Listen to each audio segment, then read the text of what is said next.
প্রযুক্তি বিশ্বে এমন এক যুগান্তকারী উদ্ভাবন নিয়ে আজ আমরা আলোচনা করব যা স্মার্টফোনের সাথে আমাদের সম্পর্ককে হয়তো পুরোপুরি বদলে দিতে চলেছে। আমাদের সবারই তো একটা কমন সমস্যা আছে, তাই না? আর তা হলো ফোনের চার্জ ফুরিয়ে যাওয়ার সেই সারাক্ষণের টেনশন। আর আজকের এই ডিজিটাল যুগে এই সমস্যাটা কিন্তু আরও প্রকট, বিশেষ করে যারা স্ট্রিমিং, ট্রাভেল বা সবসময় কানেক্টেড থাকার জন্য ফোনের ওপর নির্ভর করেন, তাদের জন্য তো এটা একটা প্রতিদিনের যুদ্ধ। কিন্তু মনে হচ্ছে এই দুশ্চিন্তার দিন এবার শেষ হতে চলেছে। স্মার্টফোন ব্র্যান্ড রিয়েলমি এমন এক ঘোষণা দিয়েছে যা সব কিছু বদলে দিতে পারে। তার আগে চলুন একটু দেখে নিই এখনকার বাজারে একটা ভালো ব্যাটারি বলতে আমরা ঠিক কী বুঝি। সাধারণত একটা হাই এন্ড ফোন থেকে আমরা এই সংখ্যাটাই আশা করে থাকি, 5000 mAh। কিন্তু রিয়েলমি এবার সেই স্ট্যান্ডার্ডকে পুরোপুরি ভেঙে দিয়েছে।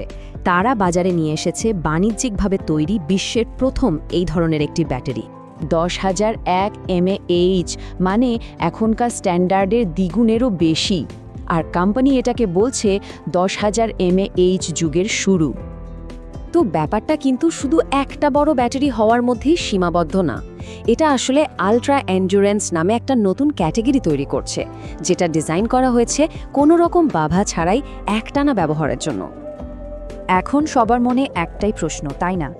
এত বড় একটা ব্যাটারি, অথচ ফোনটা কি একটা ইটের মতো ভারী হয়ে যাবে? কিভাবে এটা সম্ভব হলো? এখানেই আসল চমকটা।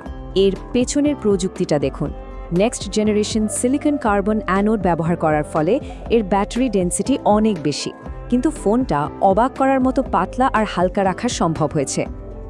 আর শুধু পারফরমেন্সে নয়, সেফটি আর দীর্ঘস্থায়িত্বের দিকটাও তারা বেশ গুরুত্ব দিয়ে দেখেছে। বিশ্বের প্রথম TUV 5-স্টার সেফটি সার্টিফিকেশন কিন্তু সেটাই প্রমাণ করে। এমনকি 8 বছর ব্যবহারের পরেও 80% ব্যাটারি হেলথের গ্যারেন্টি দিচ্ছে তারা। কিন্তু এই ফোনের আকর্ষণ শুধু এর ব্যাটারিতেই সীমাবদ্ধ নয়। চলুন এবারের বাকি ফিচারগুলোও একটু দেখে নেওয়া যাক, কারণ রিপোর্ট বলছে যে উদ্ভাবন এখানেই থেমে নেই। এই ফোনটা যেমন নিজে খুব দ্রুত চার্জ নেয়, মানে 80 ওয়াট ফাস্ট চার্জিং সাপোর্ট করে, তেমনি এটা অন্য ডিভাইসকেও চার্জ দিতে পারে। আর সেটাও আবার বিশ্বের দ্রুততম 27 ওয়াট রিভার্স চার্জিং দিয়ে, মানে আপনার ফোনটাই হয়ে উঠবে একটা পাওয়ার ব্যাংক। আর ডিসপ্লের কথা যদি বলি, তাহলে তো অবিশ্বাস্য। সাধারণ ফ্ল্যাগশিপ ফোনের ব্রাইটনেস যেখানে 2000 নিটসের আশেপাশে থাকে, সেখানে এই ফোনে রয়েছে 6500 নিটস পিক ব্রাইটনেস, মানে কাঠফাটা রোদের মধ্যেও স্ক্রিন দেখা নিয়ে কোনো চিন্তাই নেই।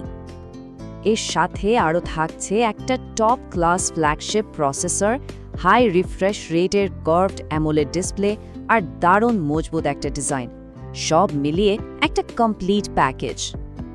তো এই সব কিছু মিলিয়ে মোবাইল টেকনোলজির ভবিষ্যতে কী ধরনের পরিবর্তন আসতে চলেছে? মূল বিষয়টা হলো, এই লঞ্চটিকে শুধু একটি নতুন পণ্য হিসেবে দেখা হচ্ছে না, বরং পুরো ইন্ডাস্ট্রির জন্য একটি নতুন বেঞ্চমার্ক বা মানদণ্ড হিসেবে তুলে ধরা হচ্ছে। এক কথায় বলতে গেলে রিয়েলমি ব্যাটারি নিয়ে আমাদের যে টেনশন, সেটাকে টার্গেট করে একটা নতুন স্ট্যান্ডার্ড সেট করে দিচ্ছে। এখন থেকে একটা ফোনের কাছে আমাদের প্রত্যাশাও কিন্তু বদলে যাবে। শেষ করার আগে একটা প্রশ্ন রেখে যাই। একবার ভাবুন তো, যদি আপনার ফোন একবার চার্জে পুরো 1 সপ্তাহ চলে, তাহলে সেই স্বাধীনতা দিয়ে কি করা সম্ভব? এটা কিন্তু শুধু প্রযুক্তির উন্নতি নয়, এটা আমাদের ডিজিটাল লাইফস্টাইলে একটা নতুন সম্ভাবনার দরজা খুলে দিচ্ছে।